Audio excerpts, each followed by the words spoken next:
Mainly our biggest thing is park and playground maintenance.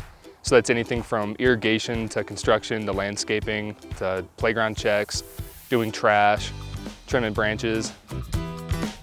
We kind of spread out all around the city, just minor maintenance around the parks. Today was minor irrigation maintenance. We have computerized irrigation that sends us alarms whenever there are breaks or problems with the irrigation in our parks. First thing in the morning, we will sync our map, which will give us an update of what happened the night before. This morning, like what we did, we had minor maintenance with a broken pop-up.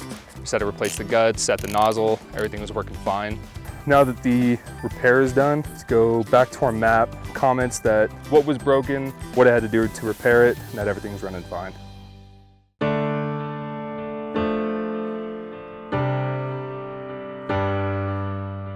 Doesn't matter if it's snowing or raining, there's always people enjoying the parks. There's a sense of pride that comes from doing something and getting a positive reaction from the people that are around it. Seeing people appreciate what we're doing in the parks, it definitely feels great. All right, cool.